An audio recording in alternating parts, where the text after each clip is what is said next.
Thank you. Let me start out by saying never buy a new computer 1 week before GDC because you don't know how to work it. So the first thing is, those of you who know me know that 25 minutes is like ridiculous. And I'm going to rip through this, and if I don't get through it all, I'll just finish it out there and do a poster session or something. So we'll see how far we get. So what I want to talk about today is what we can learn from other narrative media. That's not anything so unusual just by itself. Plenty of people have talked about that, but I hope I can surprise you at least a little today. There are some things I think we can learn, obviously. There are things we could learn that we haven't yet learned.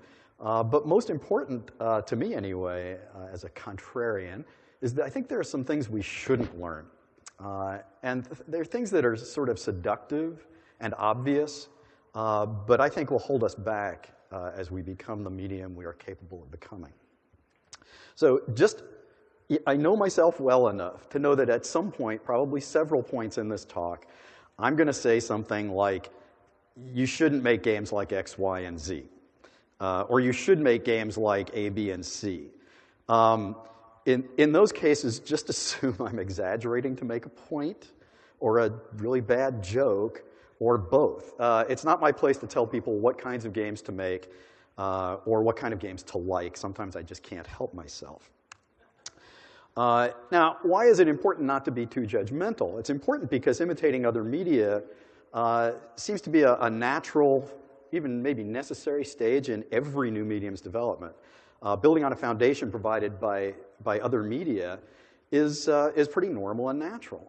So I want to talk about how some other media have done this. I mean, movies started out emulating theater, of course. And here's an early Edison film starring the renowned John Irwin and Mae Rice, reenacting something from their show, which was quite the scandal at the time. Even as late as 1912, a lot of filmmakers were still stuck in that. Let's put the camera in the middle of the orchestra and just leave it there, because obviously that's what movies are all about.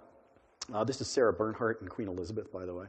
It took a fair amount of time, a decade, even more than a decade, after the creation of the earliest films, before cinematic storytelling, as we know it today, came into sort of widespread use, the techniques of cinematic storytelling. Radio as well. Radio borrowed plenty in terms of bringing people from movies into radio and bringing radio stars into film. This is the Jack Benny show. And I was just thinking, I don't know why I come out here every show and I keep saying thank you, thank you, thank you. I mean, I don't know what I'm thanking you for. I mean, you get in here for nothing. So, and this is 12 Angry Men, television, 1954, movie version 1957. You can see the similarities, I hope. And given that I have 25 minutes, I'm going to stop here. Okay, so this has been going on for a while. Every medium does it. Maybe we should too. But what about games? What does any of this have to do with game narrative? Now, this is a long quote. I hate doing that. But this is a pretty swell book, first person. And the important part of this is video games include more of the building blocks of storytelling than any single medium has ever offered us. How could we not tell stories? And I totally get confused when people say, "Oh, games shouldn't tell stories." It's crazy. I find that silly and amusing. But the seemingly simple statement that we can tell stories because we combine all of these other media characteristics got me thinking: is that all we are? Now, no medium has survived without changing and growing beyond its borrowed roots. And if we're nothing more than an amalgam of conventions borrowed from other media, we're in a world of trouble. And is interactivity, then, the one thing we offer? I mean, that's an abused word, almost as abused as transmedia. Not quite, but almost. Is that the only unique feature we have to offer? Are we just all these other media plus interactivity? Now, clearly, we can be movies with interactivity. And just before anybody gives me a hard time, these are my two favorite experiences of the last year. I came to Heavy Rain a little late. But I think we can do much more than even these games are doing. What we have to do is understand how other media make meaning and adopt the conventions that work for us, but know enough about them to jettison the conventions and techniques that work against us. The key for me is to do this consciously, to understand why we borrow something and when we borrow something. And so I want to run through that very quickly today. I'm going to talk mostly about movies and then go into some other media even more quickly. The similarities between movies and video games, as indicated by those, my two favorite gaming experiences of the last year or so. It seems so obvious. You're probably wondering why we should bother talking about it at all. They both, hey, they have moving images. We have moving images. They're projected or reflected on a screen. We both have color and synchronous sound. We both sort of create a convincing illusion of life. Formally, we share a lot of characteristics, obviously, movies and games. But they're the medium of the 20th century. And I can't even remember what I meant by united in real time. That's pretty cool. Okay. Anyway, moving right along here. I think what you can see is, culturally speaking, we share a lot with movies as well, not just formally. The movies were the medium of the 20th century that changed everything. It was the first time that everybody in the world basically could experience the same stories, the same cultural messages at once. Now, clearly, movies and television still fill that niche today, but I think everybody in this room will agree games have overtaken those earlier media with at least a new generation in reflecting and driving cultural norms. So clearly we are borrowing from movies and books and comics and other media. And there are certainly similarities even in team makeup and development methodologies that I was going to talk about until I found out I only had 25 minutes. But there are also significant differences, and I think we ignore those at our peril. And so let's talk a little bit about what some of those differences are. The ways in which filmmakers communicate, by cutting from one image to another, to give the illusion of continuous action, while in fact breaking things down in ways that are more dreamlike than any reflection of the way we experience the real world. And despite the success of cinematic games these days, and we all know and love cutscenes, don't we? All right, maybe not. I'd argue that even the most fundamental editing techniques, at some point, we're going to go, what were we thinking? They aren't for us. So I think we need to jettison some conventions. See, I told you I was going to start sounding like I was saying, don't make games like that. Okay, so here's an example of cross-cutting or parallel action. I mean, it's as dirt simple as cinematic conventions come. The camera's cutting between multiple locations. The audience knows things that the characters don't. It's the quintessential cinematic moment. Will he save the girl or not? Films cut away from action that would reveal the artifice of what's going on in a scene. I was working with one director who I can't name out in LA on a project that involved some fairly horrific scenes. And in the film version, the plan was going to be okay, this was obviously not a Saw film or something, but we were going to cut away from the really horrendous stuff. But in the game, we had to figure out how to make that same stuff palatable and even enjoyable, which was quite the challenge and why I made a Mickey Mouse game instead. And we had to make it not... I can't believe I just said that. Anyway, the viewers weren't just watching. They were actively engaged in the activity in real time, and not just once, but over and over and over again. That's something I'm going to come back to a lot. In a movie, this basic cinematic technique is something that everybody expects, everybody understands. It's a great way to invoke a specific emotion in a film. But in contrast, when we're at our best, I think, this should be unavailable to us. We should not be doing this. It breaks the illusion of immersion, which is critical, I think, to a game's success. It wrests control away from players who want to be the directors of their own experience. Now, barring those cinematic films that, again, I love, please don't put me in a box of, hey, he's the guy who hates cinematic movies, cinematic games. But in most games, the action is continuous and contiguous. We either take full control of the camera ourselves, or we leave the player the work of determining where the camera looks and what the hero sees or doesn't. And sometimes we do better with cameras than others, of course, and we're going to move on from there. In a weird sort of way, movies are non-linear. And games are linear in the way they treat time and space. It's an interesting paradox and one we really need to remember. Now, just to bring that home, if there's a film historian in the crowd, I bet you can guess where I'm going with this. I want to take a look at two movies very quickly that take a very game-like approach, and you'll see how well it works. This is Rope, Alfred Hitchcock. Cold, dangerous in this heat. I don't understand that at all. Not really. Exactly 2 years ago this summer, I had one myself. I was down for 3 weeks. The doctors were just about ready. This way, Mrs. Atwater. Particularly at parties. Particularly this one. This is all way over my head. David! Oh, no. This is, you've made a mistake. This is Kenneth Lawrence. Oh, I'm so sorry. Okay, you see the conceit here, right? Kenneth is often mistaken. We'll get to this in a second. In Rope, Alfred Hitchcock was trying to make a game in one take. No cuts, no editing at all. Just like games. And it was a disaster, okay? It's unwatchable. Similarly, I mean, that's a case of borrowing a convention, well, a convention he didn't even know was going to exist several years later. But now, Lady in the Lake, Robert Montgomery's big directorial debut, and not a very successful one. Let's see if you can guess what game conventions this emulates. You're a Yankee, you wouldn't understand. I don't think a little scheme is going to work. Pardon me, Mr. Muller, do you have the time?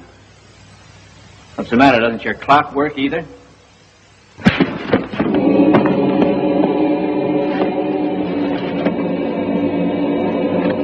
Okay, you get the idea. Movies live and die on cinematic editing. Go figure. And when they borrow, again, it's kind of a weird reverse borrowing. But filmmakers very quickly figured out that doesn't work. And I think the other direction works as well. We need to figure out what doesn't work. Now there are 3 other differences that are worth citing here. The way games do their pacing is very different than movies. Games and movies, right, I got that right. A movie, 90 minutes to 150 minutes, more or less. Games, 6 hours to infinite. I remember I had a conversation with yet another filmmaker who I wish I could name, actually, but it was really cool, but I probably can't. We talked about his approach to cinematic storytelling, effective storytelling. And he was saying, let's take our time. Let's have a normal world that the player explores and thinks it's perfectly fine, and then after half an hour, something strange happens, and you realize that's a pretty standard cinematic technique. A filmmaker can count on an audience understanding how movies work and being willing to cut them the slack to sort of start in a normal world because they know the action's going to come eventually. But we don't have that advantage unless you're Hideo Kojima. We have to get players doing compelling, cool, fun, action-y things in what? 30 seconds? A minute? 5 minutes? Unless it's a free-to-play game, in which case they might play for half an hour. But if you don't get to your verbs quickly and make them really action-y, or at least compelling in some way, your player's going away, okay? Another thing, in games and movies, there's a different approach to economical storytelling. A screenplay, what is it, 90 pages, 120 pages, a minute per page of screen time. Dialogue that reflects the way people actually talk, short snippets, frequent interruptions, no incredibly long monologues. Now, working with certain game writers who I will not name, I've had to take 50 pages of single-spaced monologue and say, no, no, no. We can't adopt doorstop novels for inspiration. This is a place where I think we can learn something from other media. I mean, this is, whoops. Don't buy a computer a week before GDC.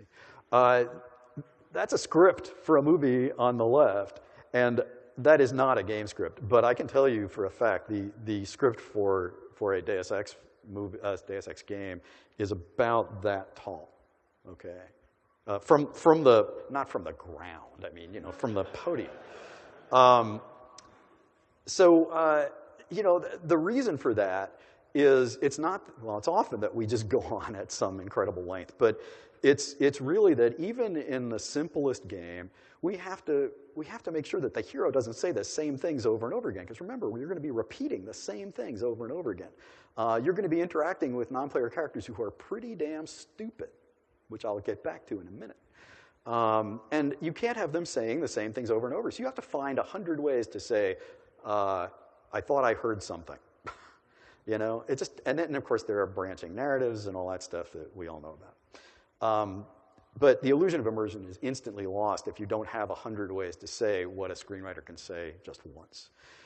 But here's the coolest thing I discovered working with a bunch of guys in Hollywood. They think about wonderful moments in a way that we can't. They think in terms of one-shot character behaviors, set pieces, memorable bits of business. I was working with John Woo on a project, and I'll never forget this conversation. We were talking about the character that we were creating for a movie and a game simultaneously, and this guy, he leaped out of his chair and with the movements of a dancer, started acting out the coolest thing I've ever imagined a character doing. And I was determined that I was gonna find a way to use it in the game somewhere. But I had to explain to this guy, one of my heroes, the first time the player does that, it's gonna be really cool. The 100th time, not so much, you know? The first time doves fly in front of the camera, it's really cool. Once a movie, you can get away with it. If every time a gun goes off, doves start flying, people are going to start laughing. And similarly, you know, like flying down a staircase while shooting. And I mean, it's cool once, but if you're doing it 100 times, it really gets silly, you know? It's not cool. Now, we do have magic moments. These are some of my favorites, and I'm dating myself, I know. But, you know, stuff starts reaching out and grabbing guys and pulling them, you know, down into the depths of who knows where. Dogs leap out and surprise you. But those work, I think, because these games, well, we'll get to what kind of games those are. They work for very specific reasons and not in ways that I think are really valuable to us. What's really valuable to us is when we allow players to make the magic moments. They're about repeated actions. Games are about repeated actions where their significance and coolness comes from the context, from what the player decides to do. Even the coolest bit of business, you know, becomes a bore when it's enacted over and over again. Okay, so real quick, I want to talk about some other media.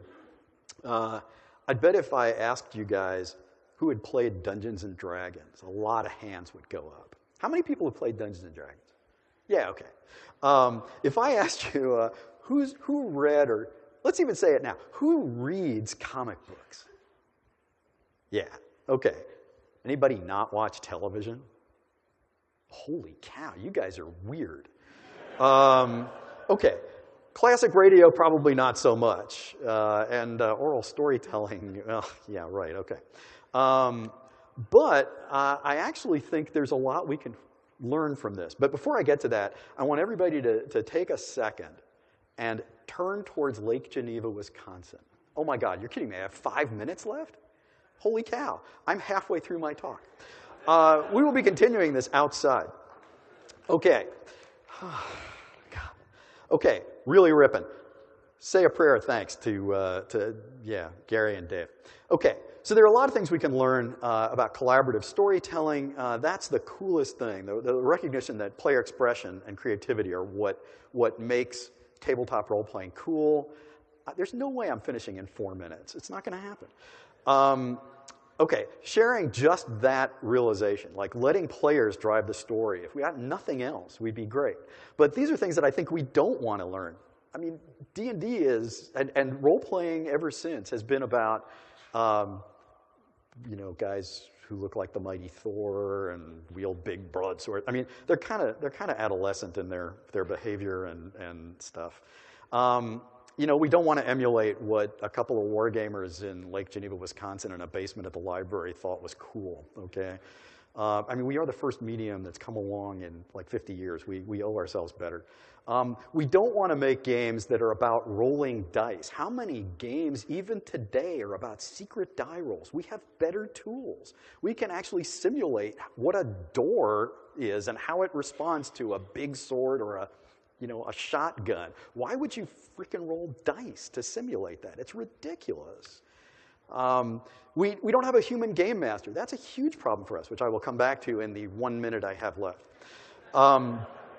Okay, so these are the important lessons we should absolutely not learn. Radio, we're just not going to talk about, okay? Except to say audio is really important to games. No matter how good our graphics get, we're still in the making. Oh, my gosh. Well, by George, I ain't going to take this thing lying down. I got proof for all my figures. I got receipts for all my tax deductions filed away. Where? Right here in the hall closet. What? The hall closet? I'll get them out and sort through them. Oh, no, don't open that door, McGee. Everybody knew what happened when Fibber McGee opened that closet. Forget it. It's not happening for you. You're going to have to drag me off the stage. Okay, and what about comics? Economical storytelling, I mean, those guys get more bang for their word buck than even than screenwriters do. There's a little bit of interaction if you've read Understanding Comics. I mean, the amount of information that readers have to provide in the gutter there is huge. And they understand the importance of iconic presentation of information and characters. What we shouldn't get, though it's clear that we can learn something from In the Shadow of No Towers, on the right there, you can deal with adult material, and I think we could learn from that, but we probably don't want to deal with what a lot of comics deal with, sort of kiddie stuff.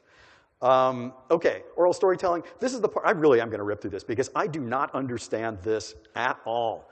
My gut is telling me that there's something about the way a storyteller interacts with the people listening to the story that is really valuable to us. And I've been thinking about it for a year, and if any of you know, please tell me, okay? But it's an interactive art that encourages the listener's imagination. I mean, it's pretty crazy. We are working in a medium that's about collaborating with our players to tell a story.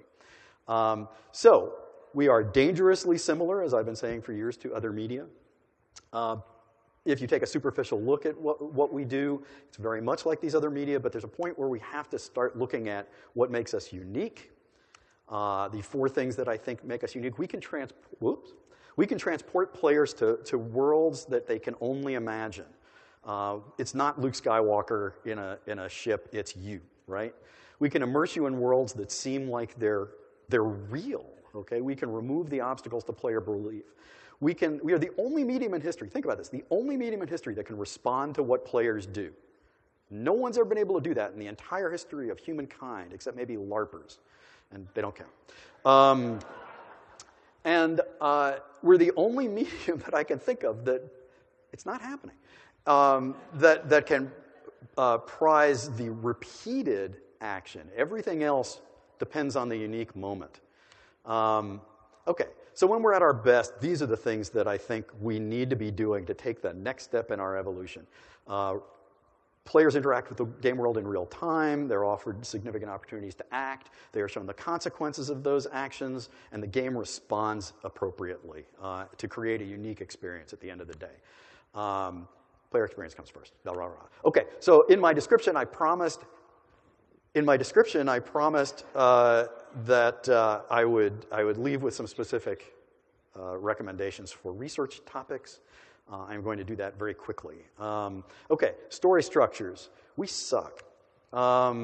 We have 5 approaches that I can think of. The roller coaster that no matter how well hidden it is, and I think both of those games hide it exceptionally well, you're really, the only choice you're getting to make is, do I jump here or not? What gun do I use to kill that thing? It looks complicated, but that's the illusion. It's really 1, 2, 3, 4, 5. There's the retold story. I can't believe somebody talked about sports before. That was so cool. There's the retold story. Man, I was waiting for that long, straight piece, and oh my God, it never came, and it sucked. The retold story is really powerful to the person telling it. It's probably very boring to the person listening, but it's a very powerful tool for us. And we shouldn't make fun of it, actually. There's the sandbox where the only story is what you create. It's not he's walking away, I won. There's no predetermined narrative at all. There's the hybrid where you still have 1, 2, 3, 4, and 5. Guess what? These are the games that I make. And lots of other people are making them now, too. But how you navigate that first part of the story is up to you, how you navigate the second part of the story. And to be frank, that's the best I can think of, okay, which is pathetic. We have to find a better answer. Procedural stuff, there are a bunch of experiments that have been going on for about 10 years, maybe a little longer. They've worked in very small cases, but not really in any big stuff. They point us in interesting directions, though. I think we need some new structures, okay? New hybrids, whatever. I mean, if we fail, I think we end up the bastard stepchild of every other medium on the planet. So that's research project number 1. Number 2, virtual actors. How do you tell stories? You have interesting characters to interact with. We're doing better on the character graphics front, I think. But that's all we seem to focus on, the prettier pictures. Clearly we've made progress, right? But not enough. I had to work to find these 3 examples of anything better than what we were doing, 10 years ago, except for prettier pictures. This is what the mainstream press, for crying out loud, is saying about us. The characters remain primitive and flat. When non-gamers figure that out, we're in trouble. And when interaction models haven't changed since 1990, we've got to work harder. We've got to work harder. The coolest thing we've done is we've attached a timer to branching conversation systems. Jesus. We've got to do better than this. We have to focus a little bit on non-combat AI. I get in so much trouble with programmers when I say this. Oh, my God. But, we spend so much time figuring out pathfinding and not having characters fall into holes in the ground, and stuff like that. And how do we outflank the enemy, We spend no time on, going to the women's bathroom and having people notice, People still walk up to me and say, wow, that was cool. That was 13 years ago. Have you ever seen a game where a drink was spilled and a character responded appropriately? I think not. Have you ever seen a game where there was a spurned lover that mattered, that wasn't just a movie masquerading as a game? Have you ever seen a game where there was a would-be lover that you could interact with and actually impact? Oh, yeah, I can think of one, actually, now that I think about it. Okay, anyway, but that's all stupid hard, and we need to do more of that. We need to create that's the next. That's a separate research topic that I'm hoping someone will do. We need to start creating sets, not worlds. How many games can you just go into every room and have something interesting happen? 0. Yeah, okay. There you go. We need to give players the opportunity to actually go where they want and do what they want. If anybody knows how to create a virtual game master, it's sort of like putting me in a box or something, or you in a box. That would be really cool. We've been talking about this since 1989 at Junction Point and Looking Glass, Ion Storm, everywhere, and we still haven't done it. But, good stories are constructed. They're not found. Emergence can only get you so far. And if we can dynamically modify stories based on what players want to do, in a good D&D campaign, you want to screw with the game master. No, I'm not fighting. I'm not going to do it. And the game master actually responds. That's what we need to be doing. And that's what, I want to see a game system that does that. Okay, summing up for all the people who are mad at me now. We've come a long way, obviously. I've been talking a lot about the ways in which we're similar, the ways in which we shouldn't be similar and all that. We've come a really long way. I remember the days when people would get up on stage here at GDC and say, story doesn't matter except in, movies. It doesn't matter in games and pornography, And I haven't heard the words, Warren, you're not allowed to say the word story ever again. in a long time. Okay, so we've made progress. And we can get partway to where I think we are capable of going as a medium by borrowing from other media, by studying them and stealing from them. But we can only go so far. We need some original ideas, tough problems solved.